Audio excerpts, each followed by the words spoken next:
Welcome to this presentation of the Safety Advisory Committee. The committee has been working on the best way to protect our employees from the exposure to silica dust. While our current policy requires us to use respiratory protection, the committee recognizes that it is better to reduce or eliminate the exposure. The Corporate Safety Department has worked with many of our branches to find a way to reduce the dust coming from grinding. Using a vacuum system to catch the dust as it comes off the grinder blade appears to be the best system. During our investigation, we tried many different kinds of guards and vacuums. This presentation introduces one system the committee feels will work. The Safety Advisory Committee would like to thank all of those who have helped with this investigation. Many have committed time, equipment, and labor to help try the various systems. A special thanks to Mike Tripp in the Minneapolis office for helping us put together this presentation. The Minneapolis office has been working with dust collection systems for several years at the Mayo Clinic. During this time, Mike has learned a lot about the system. In this presentation, he hopes to provide information to help you introduce the system to your branches. Hello, my name is Mike Tripp, Superintendent of the Minneapolis branch. I'm here today to talk to you about dust collection. Over the last 4 years within the Mayo Clinic down in Rochester, Minnesota, we did extensive tuck pointing down there, well over a couple 100,000 square feet of tuck pointing. We've done it elsewhere within the Minneapolis area. We've tried 3 to 4 different vacuums over the course of the time. We also did a lot of work with the University of Iowa with the dust collection. The first vacuum we tried was the Dust Director vacuum. It has an internal system, a vacuum collection system on it, very cumbersome. Paper bag did not work well for us at all. We did also have a Hilti vacuum. That has an internal vacuum collection unit on it also with a thumper on it to help clean the filter. We found that not being able to see the bag and just was not user friendly for us. The vacuum we found that worked the best was the Transmatic Dust Control Vacuum DC 2800. It has an external bag collection system on it. It has just a single cone filter, which we'll show you here in a little bit, and it has an external thumper on it that is manually operated by thumping, which will clean the vacuum. For the grinder, we found the Metabo grinder. It's an 8 WR 115 quick. It's a 8 amp Metabo grinder. Works the best for the grinding techniques. We also have been using the Dust Director hooked up to it. It's by far the best unit we found for the dust collection. Works very, very well hooked up to the Dust Control Transmatic, 2 different companies, but they work very, very well together. It is, when you're grinding with this, you have to cut from your right to your left. If you go from your left to your right, you'll get a lot of dust coming back, poofing back in your face. You really need to, it's different from cutting from the air saws. Most guys like to cut from left to right. So it's a little different cutting on that. If you can hold this tip of the blade or of the Dust Director closest to the wall, maybe within a ½ inch, you still have very good sight, and you'll be able to keep that close to the building, and it's also adjustable, so it will pivot for you. That it will help you with your dust collection. Down there in the Mayo Clinic down there and on other projects, we have used some different segmented blades down there. The newest one that we have been using is this blue blade that's segmented this way. It has upped our production 30%, and these blades run, there's a couple different manufacturers of them, but we get them locally up here. Stays very cool, and cuts very well. We've also been using the standard blades. Will work depending on, you need to check for hardness of mortar, whether it's soft, medium, or hard mortar. And then we've also been using some 1/8" blades in some of the skinnier joints. We have stacked some 1/8" blades, also making it easier to cut. So it's more so preference in trying out each building to see which blades will work best for you. Hooked up to their vacuum, again, it will last about 10-15 minutes. You can just walk over to your vacuum, pop it 5-6 times, and you'll be good to go with that. You'll have 1 to 2 hours of grinding before your bag will fill. Basically, you can cut from morning up to about break time. When you're using the dust control vacuum, it also has a gauge on it that's red to green on this. It will always be in the green, but as the filter starts to fill up inside, it's a cone filter, and as it starts to fill up within 15 minutes or so, you can see the gauge. If it starts to go a little red on you, you will need to use the thumper. Using that thumper actually knocks the dust out of the cone filter, and by doing that, and that is a necessity to do to keep this unit operating functionally.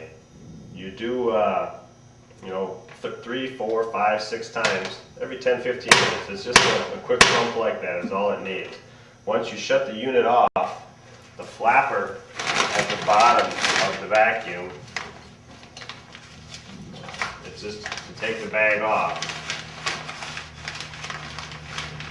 When you shut your unit off, all the dust falls into the bag. You need to make sure that you still continue wearing your respirator, and take it off. And the bag just comes in, piece of duct tape, you can tie it around it, discard it. The new bag is slid back on, locked tight shut, and you're ready to go again for the next operation. On these dust control vacuums, this is really the only filter that's needed for this unit. It's kind of a cone-shaped filter. This will need, after a couple of days use, once a day, you can just take this out, use one of the dust control bags, and you can put it over it, put it into the bag with your respirator on, and you'll be able to just tap on it to help get the dust out. And to reinstall this filter, just goes back in there, pushes down real quick, the top of the unit just goes back on there.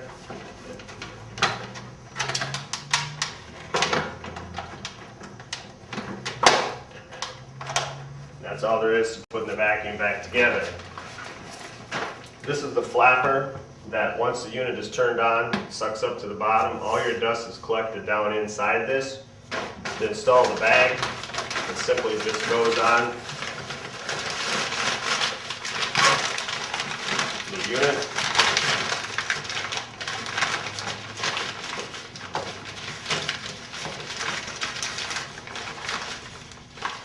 Cinched tight shut, and it's fully ready to collect all your dust that you need.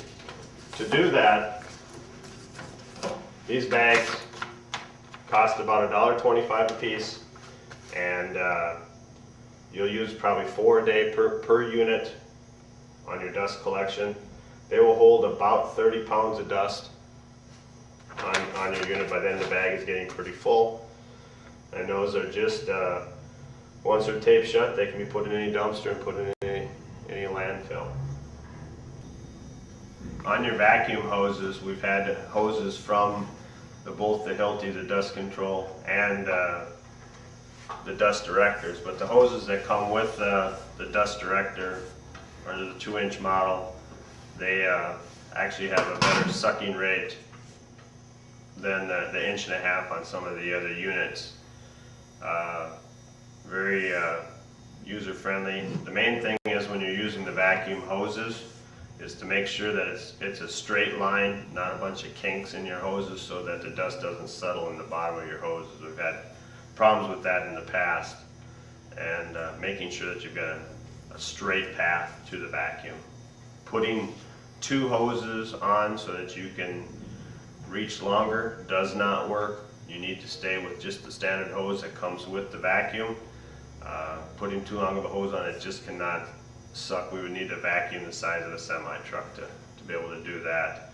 So it comes on a nice cart so that it's movable on the deck and small enough that you guys can reach with that. But and you cannot hook two grinders to one vacuum. We use 220 power on our swing stages, but we use two step-down transformers, 220 step-down transformers in a series so that we can use. You need to stay with the 8 amp grinder, and these vacuums are about 9.5, 10 amps. So a 20 amp step-down transformer is needed for each unit, for one vacuum, one grinder for a two-man deck.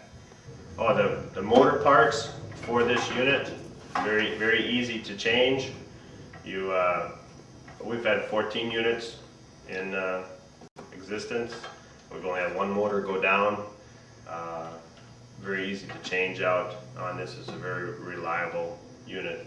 The cone filters, again, they're very durable as long as there's not moisture brought into them, and they will last no problem lasting one, if not 2 seasons. Again, with this dust control unit that we've done our studies with the University of Iowa with, we've been able to collect about 97% of the silica dust. For the testing that we've done with the University of Iowa, making sure that we have protected our workers, all the collection and data that we have collected with the university is allowing us to stay with the half-face respirator, and just changing the filters once a day is all that's needed. And while we're using the respirator, we use the face shield with the hard hats. Noise-wise, earplugs has been sufficient. Doing the decibel meter readings on that is all we've had to need to do. We have not had to use earplugs and earmuffs at this time. If you need any help or questions, you can email me. You can reach me at Mike T at westernwaterproofing.com, or my cell phone is 612-685-7102. Also another gentleman that is very well versed in this, the manager here in Minneapolis, Alan Nelson, and he can be reached at cell phone number 612-685-7108, or Alan N at westernwaterproofing.com, or our main office here at 612-781-7100. If you have questions about production rates or the cost of this equipment, contact Mike Tripp at the Minneapolis office. If you have questions regarding this or other systems, you may want to contact the safety department. Once again, thanks to Mike Tripp in the Minneapolis office in helping us put this presentation together. This has been a presentation of the Safety Advisory Committee.